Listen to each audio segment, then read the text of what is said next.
మొదటి Lok Sabha deputy speaker, రెండవ Lok Sabha speaker, బహుముఖ ప్రజ్ఞాశాలి, కేంద్ర సంస్కృత విజ్ఞాన పీఠం అధ్యక్షుడు శ్రీమాన్ మాడభూషి అనంత శ్రీయనం అయ్యంగార్. వారి జీవిత చరిత్ర మొదటి భాగం 14/1/20. అసలు ఆయన గురించి చిన్న పరిచయం. మాడభూషి అనంత శయనం అయ్యంగారు స్వాతంత్ర సమర యోధుడు, పార్లమెంట్ సభ్యుడు, లోక్సభ స్పీకర్. 1891 ఫిబ్రవరి 4 చిత్తూరు జిల్లా తిరుచానూరులో వెంకట వరదాచారి దంపతులకు జన్మించారు. పచ్చయ్యప్ప కళాశాల నుండి BA పట్టా పొంది మద్రాసు లా కాలేజీ నుండి 1913 BL పట్టా అందుకొని స్వస్థలంలో తిరుపతిలో గణిత ఉపాధ్యాయుడిగా పనిచేసి తర్వాత న్యాయవాదిగా 1915 నుంచి 50 వరకు నిర్వహించారు. మహాత్మా గాంధీ సందేశం మేరకు స్వాతంత్ర సమరంలో వ్యక్తి సత్యాగ్రహ క్విట్ ఇండియాలో పాల్గొని 2 సార్లు కఠిన కారాగార శిక్ష అనుభవించారు. 1934 మొదటిసారిగా కేంద్ర శాసనసభలో సభ్యుడిగా ఎన్నుకోబడ్డారు. భారత స్వాతంత్రం అనంతరం జరిగిన మొదటి సాధారణ ఎన్నికలలో తిరుపతి లోక్సభ నియోజకవర్గం నుండి, రెండవ లోక్సభ ఎన్నికలలో చిత్తూరు నుండి పార్లమెంటు సభ్యుడిగా ఎన్నికయ్యారు.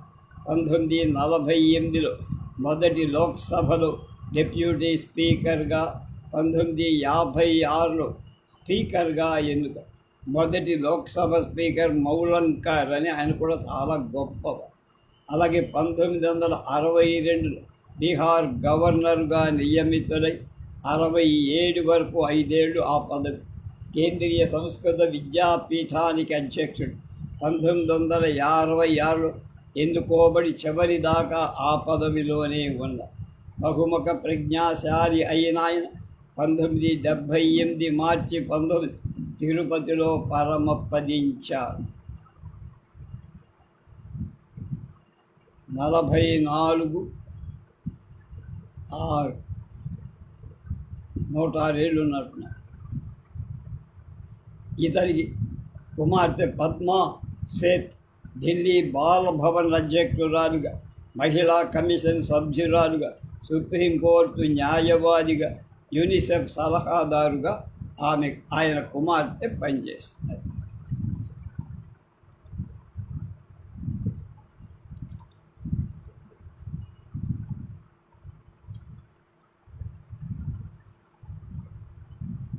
ఆయన ఎలా ఉంటాడో అందరికీ తెలుసు దాదాపుగా. ఆ నుదుటి మీద నిలువుగా ఉండే వైష్ణవు బొట్టు, నెత్తి మీద గాంధీతో, పళ్ళు బాగా వెడల్పు ఇకిలిస్తూ ఎప్పుడూ కనపడతారు.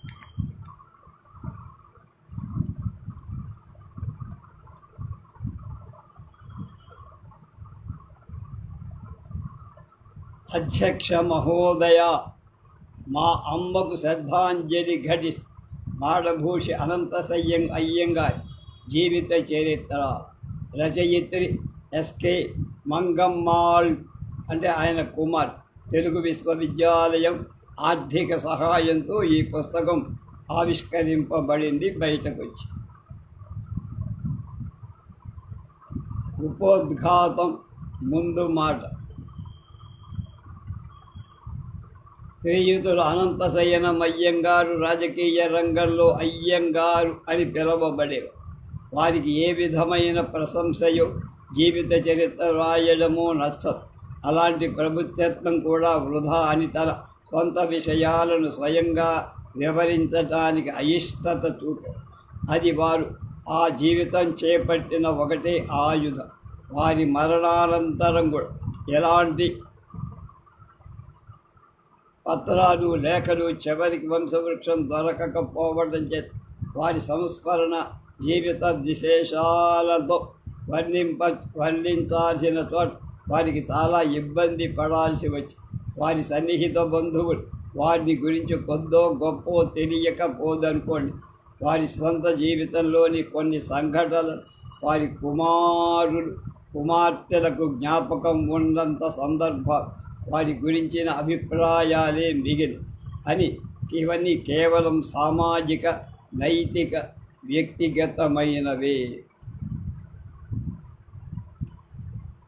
1990 జూన్ నెలలో హిందూ పత్రికా సంపాదకుడైన వికే నరసింహం గారు శ్రీ వామనరావు గారికి లేఖ రాసిన లేఖలో నేను నాన్నగారిని అయ్యంగారిని గురించి రాసిన వ్యాసాన్ని పొగుడుతూ, ఒకవేళ నేను అయ్యంగారి జీవిత చరిత్రను వ్రాయదలిస్తే నాకు తోచినట్టు చెప్పాను. అలా వ్రాయగల సమర్థత దక్షత ఉంటేనే మీకు తాను సహకరిస్తారని చెప్పడం విషయం. నరసింహం గారు వాంఛించిన తాకతు నాలో ఉందో లేదో కానీ నాన్నగారి అత్యున్నతమైన ఆశయాలు ఆదర్శాలు రాబోయే వారి వంశీకులకు గుర్తింప చెయ్యాల్సిన ధర్మం నాదిగా భావించి ఈ జీవిత చరిత్ర రాయాలని నేను పూనుకున్నాను.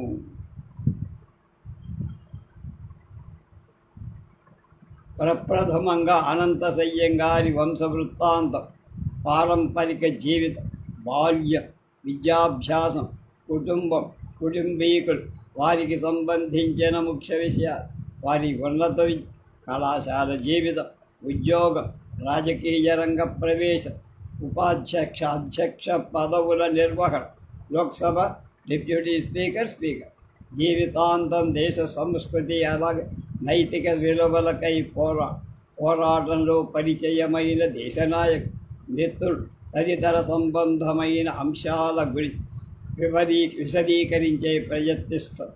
పాఠకులకు నేను చేసిన వ్యక్తిగత సంబంధాలైన ఉత్సవ, వివాహ తదితర ధార్మిక సంఘటనలు, వర్ణనలు, అక్కడక్కడ వాడటంలో ఉన్న ముద్దు పేర్లు, కులం పేర్లను మన్నించి ఓపికతో చివరి వరకు చదివి నాతో సహకరిస్తారని ఆశ.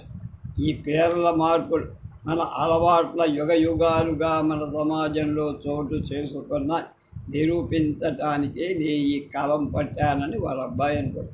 నాతో సహకరించి నాకు కావలసిన ప్రేరణ ఉత్సాహాన్ని కల్పించి శ్రీ పొత్తువలలో వెంకటేశ్వరరావు గారి తెలుగు విశ్వవిద్యాలయం ఉపాధ్యక్షులే శ్రీ నారాయణ రెడ్డి గారు, తెలుగు ప్రొఫెసర్ వరదాచారి గారి ముద్రణ ప్రచురణకు నాకు సకల సహకారాలు అందించి శ్రీమతి మణిమాధురి వంశీ ఆర్ట్ ప్రింటర్స్ వారి, నా కుటుంబ సభ్యులు, ముఖ్యంగా శ్రీ చారి గారి పెద్దలకు నా హృదయపూర్వక కృతజ్ఞత. ఎస్కే మంగమ్మాచారి, హైదరాబాద్, 22/90. రచయిత్రి అనంతశయ్యం గారి ఆ కూతురు అన్నమాట. ఈ పుస్తకం ధర 18 రూపాయలు. అనంతా నీకు జోహర్. సంకట వరద కనకమ్మ తల్లి.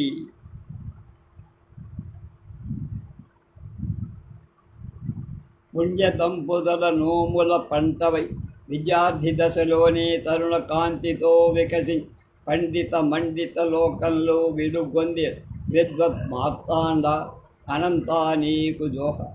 పచ్చయ్యప్ప కళాశాల నుండి పట్టభద్రుడవై, మదరాసు లా కాలేజీ నుండి ఉత్తీర్ణుడవై, తిరుపతి పట్టణంబున శిక్షక వృత్తి చేపట్టి దొరస్వామి అయ్యంగార్ జూనియర్ రైల్ న్యాయవాది. అనంతా నీకు జోహర్. ఆంధ్ర గీర్వాణ ఆంగ్ల సంస్కృత భాషలు పాండిత్యం ఆర్జి సాహిత్య క్షేత్రంలో కృషి సరిపిన ఋషివర్య. కొండలలో, కోనలలో, లోయలలో నడయాడి ప్రజల మేలుకై పాటుబడి ప్రతిభను కాంచిన పత్రికా రచయిత నీకు జోహర్.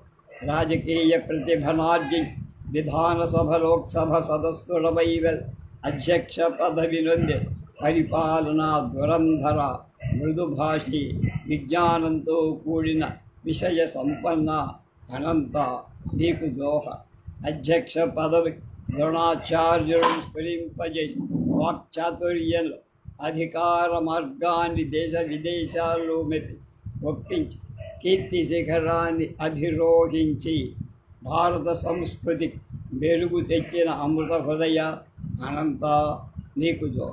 నిరాడంబర జీవిత నిగర్వ చూడామణిని చేపట్టి నిండు సంతానంతో అంటే ఆ భార్య పేరు పుందుగా కాపురము చేసి పండు వయస్సు పాది ఆ చంద్ర తారార్కం అమరిన శీల సంపన్నుగా అనంతా నీకు. చిన్న పెద్ద ఆడ మగ అని తేడాలే అందరి కష్టాలు తనదై భావి అనంత కృషి చేసి అనంత జగత్తులోకి లీనమైన అమరజీవి అనంత నీకు జోహ. నీవు జన్మించిన ఈ పుణ్య భూమిలో అనంత ప్రజానీకన్నెందు భజించి స్మరించి అనంత కోటి జోహారు అందించనున్న నీ ఆశీస్సులకై వేచి ఉన్న అనంతా నీకు పదే పదే జోహారులని నీ ముద్దు బిడ్డ మంగమ్మ మాల్ ఆమె రాసిందన్నమాట. మాడభూషి వంశ మొదటి అధ్యాయం. మాడభూషి వంశం అందులో ఉన్నవాడు పూర్వం పుట్టిన అనంతశయనం అయ్యంగారి మాతామహి పితామహుల వంశాలలో సమన్వయం మత్సుకైనా కలబడి.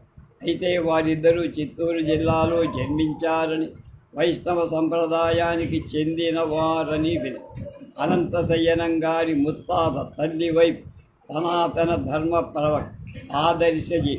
ధనమంటే ద్వేషం, బంగారం అంటే జుగుప్స కలిగిన మహనీయ. వానప్రస్థంలోనే నిండు సన్యాసిగా వెలసిన చరస్వతి కొలత్తంగరై తాత వారు ఇహలోకంలో ఉండదగిన వ్యక్తిక ఆధ్యాత్మిక చింతనయే వారి సర్వస్వం. అలాంటి మహనీయుడి గురించి అప్పటి కార్వేటి నగరం రాజావారు ఒకరోజు అకస్మాత్తుగా వారి సన్నిధికి వచ్చి తనతో బంగారు నాణ్యాలున్న పళ్ళారు, పుష్పం, ఫలం, తోయం అన్న అన్ని విధాల పూజా సామగ్రితో కొలత్తంగరై స్వామి సమక్షంలో నమస్కృతులగై నిలబడి కొద్ది క్షణాలకు స్వాముల వారు శరీరం, కళ్ళు జలధరి అతీతమైన బాధ వ్యక్తపరిచారు. అప్పుడు రాజావారు నేను తెలియక స్వాముల వారిని పరీక్షించాలన్న భావంతో బంగారు నాణ్యాలు తెచ్చా. నా అల్పబుద్ధికి ఏ శిక్ష అయినా విధించండి అని. అప్పుడు స్వాముల వారు కలికి రాజావారిని ఆశీర్వదించి సాగనంపారు. అనంతశయనం అయ్యంగారి తండ్రి వైపు ముత్తాతను గురించి ఎక్కువగా తెలియదు. వారి ముత్తాత ముని నాన్నమ్మలిద్దరూ చాలా కలిసిమెలిసి ఉండేవారట. అయ్యంగారి తాతగారు మాడభూషి కృష్ణమాచార్యుల వారు ఒక సంస్కృత విద్వాంసు. వేదాంగాలు అధ్యయించి అలాగే మంచి ప్రావీణ్యం నాన్నమ్మ శంగమలం పెరుందేవి అని కూడా పిలవబడి చాలా చురుకై ఎన్ని కష్టాలైనా ఎదుర్కొనే సాహసంగల వీరాంగని అని చెప్పారు. తల్లి వైపు తాత శంకరంబాడి శతగోపాచార్యుల వారు కూడా సంస్కృత పండితులే. వారికి ఇద్దరు కుమారు, ఒకనొక కుమార్ కనకవల్లి అనే కాకమ్మ జన్మించి కాకమ్మ అనంతశయనం గారి తల్లి. ఆమె చదువు లేకపోయినా మంచి జ్ఞాని. 50 సంవత్సరాలకు పై అక్షరాభ్యాసం ప్రారంభించి పెద్ద తమిళ నవలలన్నీ చదివే. చూడటానికి తెల్లగా, బొద్దుగా, కొంచెం పొట్టిగా ఆమె గ్రామ జీవనానికి అలవాటు పడిన స్త్రీ. అయ్యంగారి తండ్రి మాడభూషి వెంకట వరదాచారి గారి తల్లిదండ్రులు తిరుచానూరుకు చెందినవారు. అంటే అమ్మవారు పద్మావతి అమ్మవారు. అక్కడ వెంకట వరదాచారి గారు జన్మించారు. వారి తరువాత ఇద్దరు తమ్ముళ్ళు, ఒక చెల్లె. తమ్ముళ్లలో పెద్దవారైన శేషాచారి ఒక పండిత్ అల్పాయుస్సులోనే మరణించి వారి భార్య పెందమ్మ శ్రీనివాసన్ కృష్ణమాచారి అనే ఇద్దరు కుమారులను చదివి పెద్ద కుమారుని స్కూలు మాస్టర్గా, కృష్ణమాచారిని వకీలుగా చేసి తన స్వయం కృషితో వరదాచారి గారి చిన్న తమ్ముడు గోపాలం నల్లటి దేహఛాయ కలిగి ఉండటం చేత నల్ల గోపాలం అని పిలువబడి క్రిమినల్ లాయరుగా తిరుపతిలో ప్రాక్టీస్ చేశారు. అప్పుడే నేను మా చిన్న తాతగారే గోపాలం గారి మా నాన్నగారి మేనత్తయ్య శ్రీనివాసమ్మను చూడటం జరిగింది. శ్రీనివాసమ్మ తిరుమల తాతాచారి అజాత శత్రువైన వైష్ణవ భక్తుని భర్తగా పొందింది. వారికి గాంభిక జీవనం, క్రీడా కేళిలలో అభిరుచి ఎక్కువ. అనంతశయనం గారి తండ్రి అయిన వెంకట వరదాచారి గారు క్రమబద్ధమైన అలవాట్లున్నవారు. అనుశాసనానికి ఎలాంటి లోపం రానిచ్చేవారు. వారి చిన్న తమ్ముడు గోపాలం కళాప్రి పర్యటనలు, ప్రయాణాల్లో ఆసక్తి. అప్పుడప్పుడు పాఠశాల తరగతులు ఎగ్గొట్టారు. 8వ ఏట తల్లిదండ్రులకు ఒక సమస్యగా తయారై. అయితే తల్లి మాత్రం ఎప్పుడూ సుపుత్రుని మీద అలక చూపేదిగా. అందరితో తన కుటుంబంలో ఎలాంటి చిరాకు లేదని చెప్పారు. గోపాలం ప్రకృతి సౌందర్యంలో లీనమై కవితా ప్రపంచంలో విహరించేవా. తండ్రి జ్యేష్ఠ సోదరుడు వారిని ఒక గొప్ప న్యాయవాదిగా చూడాలన్న ఆకాంక్ష ఉండేది. కవిత్వం మీద ఉన్న వ్యామోహం, చదువు మీద అశ్రద్ధగా తయారవటం సహజమే. విశ్వామిత్ర, శాకుంతలం వంటి కావ్యనాటిక, తిరుప్పావై, ముకుందమాలల తెలుగు అనువాదం మొదలైన రచనలు చేశారు గోపాలంగా. సద్గుల విక్రీడితం, ఉత్పల మాలల ప్రయోగం వారి కవిత్వంలో ఎక్కువ. మా తెలుగు తల్లికి రచయిత శంకరంబాడి సుందరాచార్య గోపాలం గారి శిష్యులే. సుందరాచారి గారు ఇతర కవితలు సుందర రామాయణ, సుందర భారతం, సుందర భాగవతం, అపవాదు, అగ్ని పరీక్ష మొదలైన చక్కటి తేట గీతిలో వ్రాయబడి ప్రఖ్యాతిపై. వెంకట వరదాచారి గారు గొప్ప సంస్కృత విద్య, తర్కశాస్త్రంలో నిపుణుడు.